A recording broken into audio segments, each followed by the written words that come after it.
انہی میں سے ایک آتا ہے کہ آپ صلی اللہ علیہ وسلم سے سوال کیا گیا کہ کون سا کلام افضل ہے؟ آپ نے فرمایا جو اللہ نے اپنے فرشتوں اور اپنے بندوں کے لیے چنا، اور وہ ہے سبحان اللہ و بحمدہ، سبحان اللہ و بحمدہ، یعنی جب انسان دعا کرنا چاہے تو اس سے پہلے کچھ مرتبہ جتنا اس کا دل چاہے اللہ تعالیٰ کی تسبیح اور حمد و ثنا بیان کرے، اور بار بار تکرار کے ساتھ کہتا رہے سبحان اللہ و بحمدہ، اس کے بعد درود شریف پڑھے جتنی دیر پڑھنا چاہے، اور پھر اس کے بعد اپنی حاجت اللہ سبحانہ وتعالیٰ کے سامنے رکھے تو انشاءاللہ اس کی پریشانی دور ہوگی۔ جہاں تک گھریلو پریشانیوں کا تعلق ہے تو اس میں ہم دیکھتے ہیں کہ ہر گھر کے اندر کوئی نہ کوئی چیز ایسی ہو جاتی ہے کہ جس سے باہمی تعلقات میں بدمزگی پیدا ہو جاتی ہے۔ بعض افراد کی طبیعت میں غصہ زیادہ ہوتا ہے، بعض لوگ جھگڑالو ہوتے ہیں، بعض لوگ شکی مزاج کے ہوتے ہیں، بعض لوگوں کو اونچا بولنے کی عادت ہوتی ہے، بعض لوگ دوسروں کو مختلف باتوں پر زج کرتے رہتے ہیں، بعض لوگ اپنی ذمہ داریوں کو ٹھیک سے نہیں نبھاتے۔ تو یہ تمام چیزیں صرف نہ یہ کہ ایسے انسان کو خود بلکہ اس کے آس پاس رہنے والوں کو اذیت میں مبتلا کر دیتی۔ اب اس میں انسان بعضوں کو سمجھانے سے بھی کام لیتا ہے، دوسروں سے بھی مدد لیتا ہے، لیکن پھر بھی مسئلہ حل نہیں ہوتا۔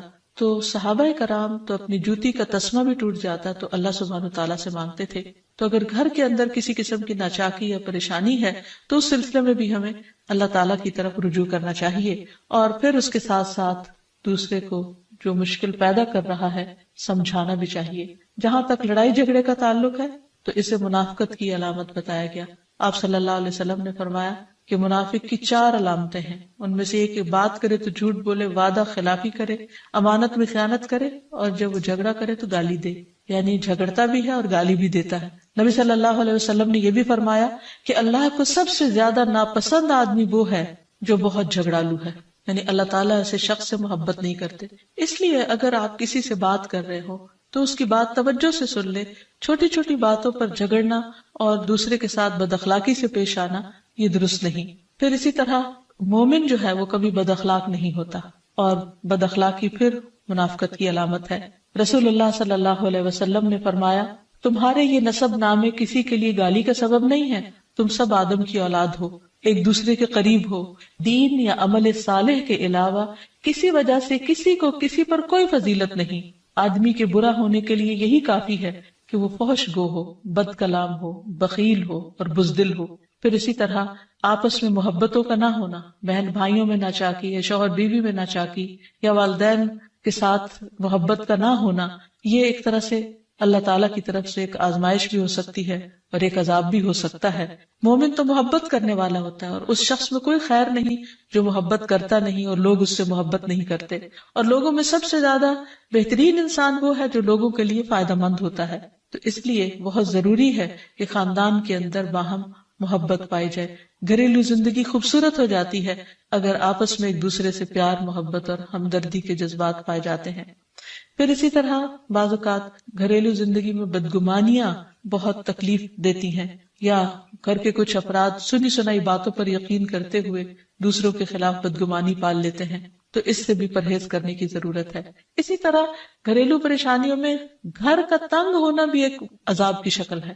اس لیے نبی صلی اللہ علیہ وسلم نے ہر وضو کرنے کے بعد جو دعا سکھائی اس میں خاص طور پر یہ دعا آتی ہے کہ اللہ میرے گھر میں وسعت پیدا کر دے، یعنی ایک تو دلوں میں وسعت ہو اور دوسرا یہ ہے کہ جگہ بھی کشادہ ہو۔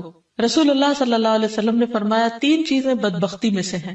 عورت جب تو اسے دیکھے تو وہ تجھ کو بری لگے اور وہ تجھ پر اپنی زبان چلائے، اور اگر تو اس سے غائب ہو تو وہ اپنے نفس کی اور تیرے مال کی حفاظت نہ کرے۔ دوسرے مریل سواری کہ اگر تو اسے مارے اور چلائے تو تجھ کو تھکا دے، اور اگر اسے چھوڑ دے تو تجھے جلد تیرے ساتھیوں تک نہ پہنچائے، اور ایسا گھر جو تنگ اور کم سہولتوں والا ہو۔ تو اس لیے اگر انسان ایسی کسی تکلیف میں مبتلا ہے تو اس کا حل بھی یہی ہے کہ کوشش کے ساتھ ساتھ انسان دعا کرے۔ اسی طرح خرچ میں کمی، وسائل میں کمی، مال میں کمی، یہ تمام چیزیں بھی عموماً گھروں کے اندر جھگڑے پیدا کر دیتی ہیں۔ کھانے پینے کی قلت، بنیادی ضروریات کا پورا نہ ہونا، تو ایسی صورت میں بھی انسان اللہ تعالیٰ کی طرف رجوع کرے، اور اس کے لیے ساتھ ہی کوشش بھی ضروری ہے۔ کوشش میں سب سے پہلے تو یہ کہ انسان لڑائی جھگڑا چھوڑے، صبر و ضبط کی عادت ڈالے، برداشت اور تحمل کی عادت اپنے اندر پیدا کرے، اپنے اخلاق کو بہتر بنائے۔ ایک حدیث کے مطابق اللہ سبحانہ و تعالیٰ جب کسی گھرانے پر خیر و برکت نازل فرمانا چاہتے ہیں تو اس گھر والوں کے اندر نرمی پیدا کر دیتے ہیں. اور ایک اور حدیث میں یہ بھی آتا ہے کہ جو نرمی سے محروم کر دیا گیا وہ ہر خیر و بلائی سے محروم کر دیا گیا. تو اس لیے گھر کے ہر فرد کو اپنے اپنے رویے پر غور کرتے ہوئے اپنے اخلاق کی اصلاح کرنے کی ضرورت ہے، اور دوسروں سے توقعات زیادہ رکھنے کی بجائے اپنا طرز عمل اچھا کرنے کی ضرورت ہے. اور گھر والوں کے ساتھ بہترین ہونا نبی صلی اللہ علیہ وسلم کی سنت ہے. آپ نے فرمایا تم میں سے بہتر وہ ہے جو اپنے گھر والوں کے لیے بہتر ہو، اور میں تم سب کی نسبت اپنے گھر والوں کے حق میں اچھا ہوں. یعنی آپ نے اپنی مثال دی کہ میں سب سے اچھا سلوک اپنے گھر والوں سے کرتا ہوں، تو تمہیں بھی اگر اچھا بننا ہے تو ایسا ہی کرنا ہوگا. پھر اسی طرح گھر والوں کو زیادہ سے زیادہ فائدہ پہنچانا. حسن بصری سے مروی ہے کہ اللہ تعالیٰ کے نزدیک پسندیدہ بندے وہ ہیں جو اپنے اہل و عیال کو سب سے زیادہ نفع دینے والے ہیں. پھر اسی طرح پیار و محبت سے رہنا. اگر لڑائی جھگڑا ہو بھی جائے یا کوئی غلط فہمی پیدا بھی ہو جائے تو اس وقت خاموشی اختیار کر لینا، مناسب وقت کا انتظار کر کے اس غلط فہمی کو دور کرنا ضروری ہے. پھر اسی طرح اللہ سبحانہ وتعالیٰ نے گھریلو زندگی کو خوشگوار بنانے کے لیے جو بہترین ہدایت ہمیں قرآن مجید میں دی ہے وہ ہے عفو و درگزر سے کام لینا. اللہ تعالیٰ فرماتے ہیں اے لوگو جو ایمان لائے ہو، بے شک تمہاری بیویوں اور تمہارے بچوں میں سے بعض تمہارے دشمن ہیں، سو ان سے ہوشیار رہو، اور اگر تم معاف کرو اور درگزر کرو اور بخش دو تو بے شک اللہ بے حد بخشنے والا نہایت رحم فرمانے والا ہے. تمہارے مال اور تمہاری اولاد تو محض ایک آزمائش ہے، اور جو اللہ کے پاس ہے وہ بہت بڑا اجر ہے. واللہ عندہ اجر عظیم، اور جو اللہ ہے اسی کے پاس بہت بڑا اجر ہے.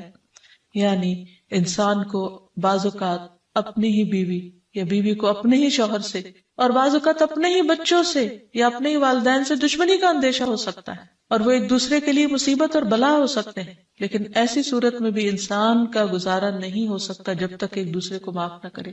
زندگی کی گاڑی نہیں چل سکتی جب تک انسان دوسروں کے قصور اور غلطیاں ان سے درگزر نہ کرے، کیونکہ ہر انسان کبھی غصے کی وجہ سے، کبھی جہالت کی وجہ سے، کبھی جلد بازی کی وجہ سے، کبھی لوگوں کے اکسانے پر اپنے پیاروں کے ساتھ زیادتیاں کر جاتا ہے. تو ایسی صورت میں انسان اگر چاہتا ہے کہ اس کی زندگی خوشگوار ہو تو اسے معاف کرتے رہنا چاہیے. نبی صلی اللہ علیہ وسلم کے اخلاق کے بارے میں جب پوچھا گیا تو حضرت عائشہ کہتی ہیں کہ آپ تان و تشنیع کرنے والے نہ تھے، یعنی تانے نہیں دیتے تھے، یعنی اگر کسی سے غلطی ہو جاتی تو اسے بار بار یاد نہیں کراتے تھے، فحش کام نہیں کرتے تھے، بازاروں میں چیخنے والے اور برائی کا بدلہ برائی سے دینے والے نہ تھے، بلکہ معاف کرنے والے اور درگزر کرنے والے تھے.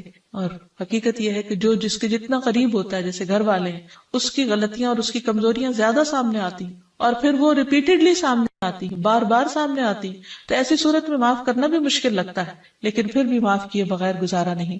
پھر اسی طرح یہ ہے کہ انسان اگر ہمیشہ دوسروں کا حق ادا کرنے کی فکر کرے تو اس سے بھی بہت سے جھگڑے ختم ہو جاتے ہیں. شوہر اگر بیوی کو حق دینے والا ہو، بیوی خوشی سے شوہر کا حق دینے والی ہو، بہن بھائی ایک دوسرے کے اوپر قربانی کرنے والے ہوں، ایثار کرنے والے ہوں، تو ایسی صورت میں گھر کا ماحول بہت خوشگوار ہو سکتا ہے. عورت کے بارے میں فرمایا نبی صلی اللہ علیہ وسلم نے کہ عورت اس وقت تک ایمان کی حلاوت نہیں پا سکتی جب تک کہ وہ اپنے شوہر کا حق ادا نہیں کرتی. اسی طرح شوہر کے لیے نبی صلی اللہ علیہ وسلم کا یہ اسوہ حسنہ بہترین ہے کہ آپ صلی اللہ علیہ وسلم اپنے گھر ہوتے ہوئے اپنے گھر والوں کے کام کاج میں ہاتھ بٹایا کرتے تھے، ان کی خدمت کیا کرتے تھے. جب نماز کا وقت ہوتا تو فوراً نماز کے لیے تشریف لے جاتے.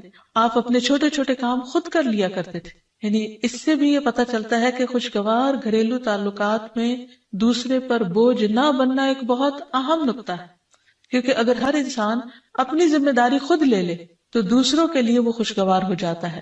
پھر اسی طرح گھر والوں کو اگر کوئی غم، تکلیف یا پریشانی ہو تو اس موقع پر اپنے اختلافات کو بھول کر ان کی مدد کرنا، ان کی کیئر کرنا اور ان کی دلجوئی کرنا یہ بھی بہت ضروری ہے. اور حد الوسع گھر کا ماحول خوشگوار رکھنا چاہیے، ایک دوسرے کا احساس کرتے ہوئے اور ایک دوسرے کے کاموں میں عیب نہ نکالتے ہوئے اور ایک دوسرے کو اپریشیٹ کرتے ہوئے، ایک دوسرے کی اچھی خوبیوں کو اور اچھی باتوں کی تعریف کرتے ہوئے، اور اسی طرح بعض اوقات اپنی خواہشات کو پیچھے کرتے ہوئے. کیونکہ اگر ہر انسان یہ چاہے کہ زندگی اس کے مطابق، کیونکہ اگر ہر انسان یہ چاہتا ہو کہ ہر کام گھر میں اس کی مرضی کے مطابق ہو تو یہ ممکن نہیں. بہت سے گھروں میں ساس بہو کا جھگڑا کس بنا پر ہوتا ہے، یا آپس میں قریبی رشتوں کا جھگڑا اور فتنہ فساد کس وجہ سے ہوتا ہے؟ کیونکہ ہر شخص یہ چاہتا ہے کہ گھر کا نظام اس کی مرضی کے مطابق ہو، حالانکہ ایسا ہونا ممکن نہیں. تو اس لیے ہر انسان کو اپنی رائے بھی دینی چاہیے، لیکن دوسروں کی رائے کا بھی احترام کرنا چاہیے. اپنی ضرورت بھی پوری کرنی چاہیے، لیکن اس کے ساتھ ساتھ دوسروں کی ضروریات کا بھی خیال کرنا چاہیے. پھر اسی طرح بہت سے معاملات میں قناعت اختیار کرنی چاہیے، کیونکہ یہ زندگی بذات خود ایک امتحان ہے، اور اصل عیش و عشرت کی جگہ جنت ہے، دنیا نہیں، یا دنیا کا گھر نہیں. تو اس لیے ضروری ہے کہ مشکل حالات میں انسان اپنے عزیزوں کا، پیاروں کا، گھر والوں کا ساتھ دے، ان کی مدد کرے. مثلا شوہر کے اگر معاشی حالات تنگ ہیں تو بیوی ناجائز مطالبات نہ کرے. اسی طرح اگر بیوی بیمار ہے تو شوہر اس سے بہت زیادہ گھر کے کام کا مطالبہ نہ کرے.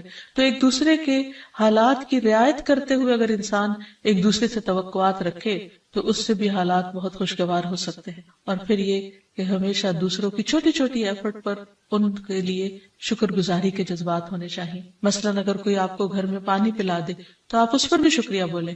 ہم عام طور پر اگر گھر سے باہر کہیں ہوتے ہیں اور کوئی ہمارے ساتھ تھوڑے سا بھی احسان کا معاملہ کرے تو ہم اس کے احسان کو مانتے ہیں، لیکن گھر والوں کا احسان ماننا ایک مشکل کام لگتا ہے. تو اس لیے اگر ہم چاہتے ہیں کہ گھریلو زندگی خوشگوار ہو تو اس میں گھر والوں کے احسان کو بھی ماننا ضروری ہے.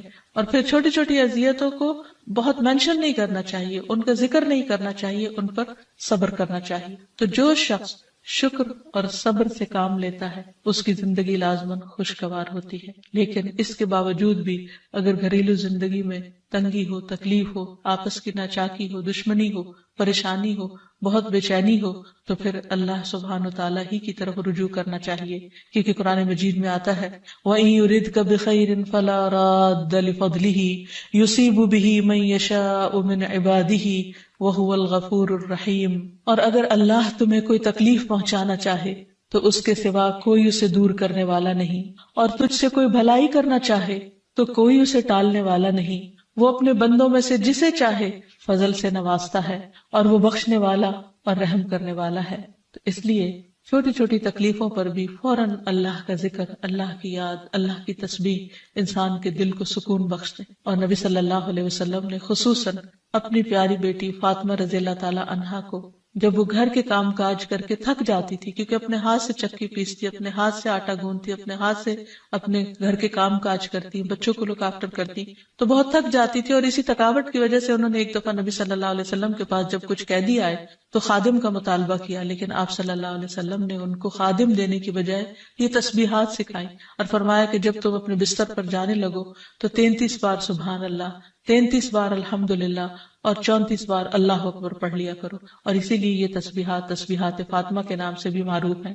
تو رات کو خاص طور پر بستر پر لیٹ کر یہ تسبیحات ضرور پڑھ لینی چاہیے، کیونکہ یہ گھریلو کام کاج کی تھکاوٹ کا بہترین علاج ہے اور خادم کی جگہ کفایت کرنے والی دعائیں ہیں. پھر اسی طرح گھر میں وسعت اور کشادگی کی دعا، اللہم اغفر لی ذنبی ووسع لی فی داری وبارک لی فی رزقی. اے اللہ میرے گناہ معاف کر دے، میرے گھر میں وسعت پیدا کر دے اور میرے رزق میں برکت عطا کر دے.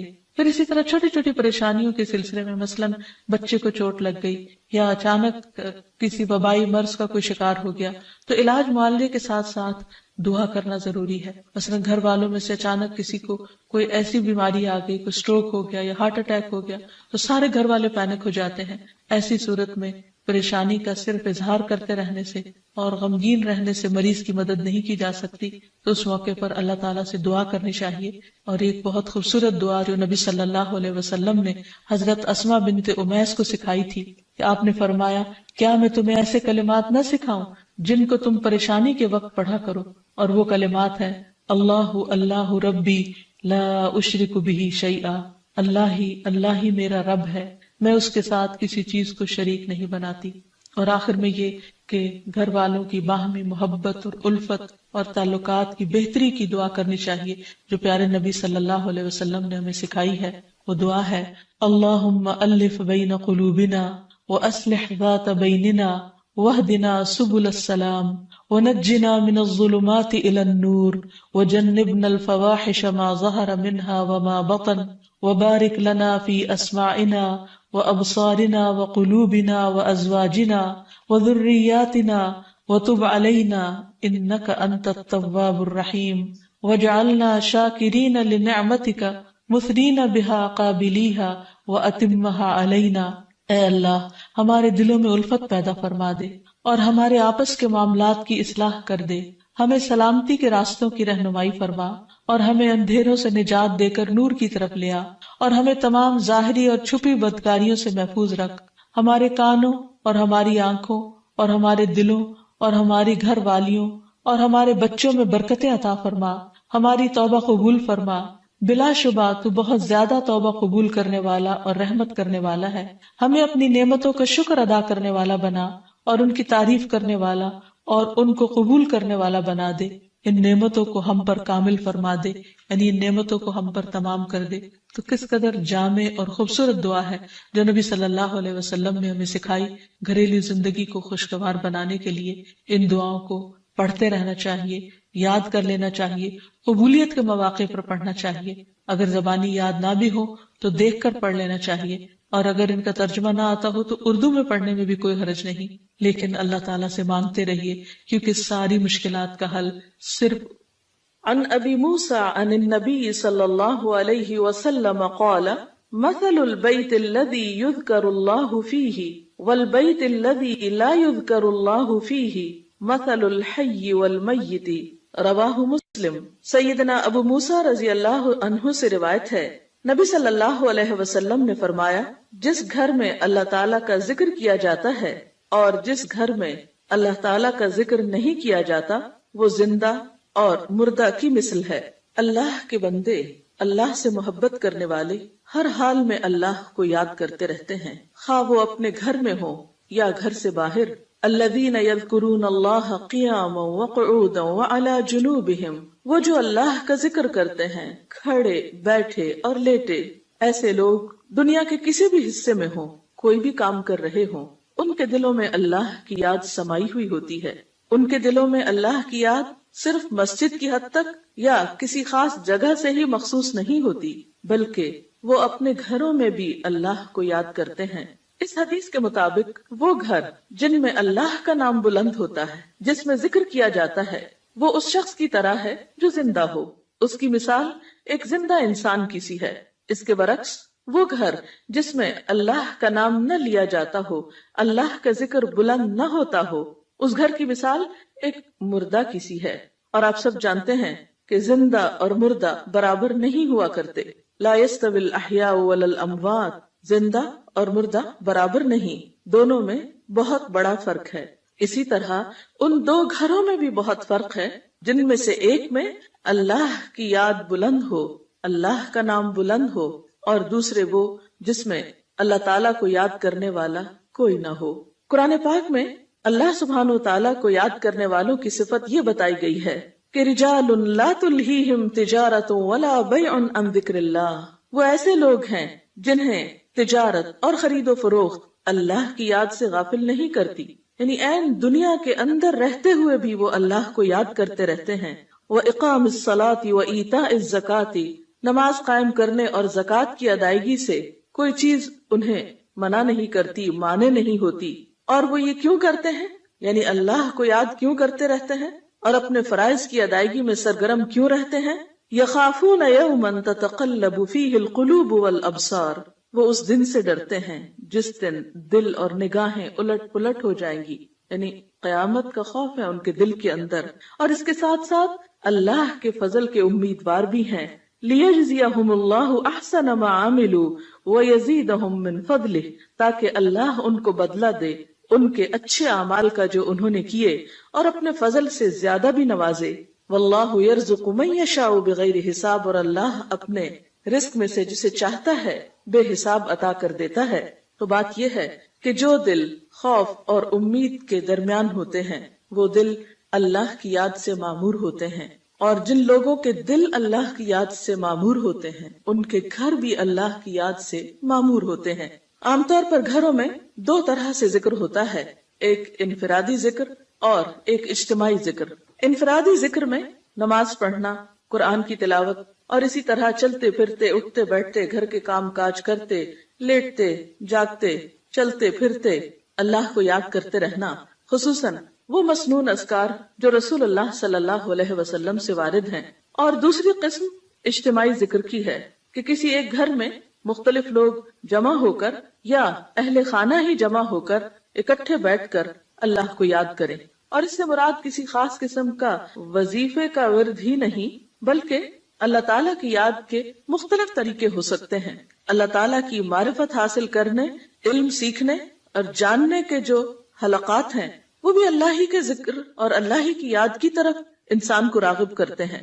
قرآن پاک میں خاص طور پر ازواج مطہرات کو یہ حکم دیا گیا وَاذْكُرْنَ مَا يُتْلَى فِي بُيُوتِكُنَّ مِنْ آيَاتِ اللَّهِ وَالْحِكْمَةِ، اور ذکر کرتی رہو، یاد کرتی رہو جو تمہارے گھروں میں پڑھی جاتی ہیں اللہ کی آیات اور حکمت کی باتیں. یعنی ازواج مطہرات رسول اللہ صلی اللہ علیہ وسلم کے گھر میں قرآن پاک اور حکمت کی باتوں کا ذکر کریں، یعنی انہیں آپس میں بھی سیکھیں سکھائیں اور دوسروں کو سکھانے کا بھی انتظام فرمائیں. تو گویا ذکر کی مجالس سے مراد تسبیحات وغیرہ کرنا بھی ہو سکتا ہے اور علم کی مجالس بھی ہیں، اور خصوصاً ایسے علم کی مجالس جن کے ذریعے انسان کے ایمان میں اضافہ ہو، اللہ تعالیٰ سے تعلق مضبوط ہو. قرآن پاک میں اللہ تعالیٰ نے اہل ایمان کو خصوصی طور پر تنبیہ فرمائی، تلقین فرمائی، یا ایھا الذین آمنوا لا تلہکم اموالکم واولادکم عن ذکر اللہ، اے لوگو جو ایمان لائے ہو، تمہارے مال اور تمہاری اولادیں تمہیں اللہ کے ذکر سے غافل نہ کریں.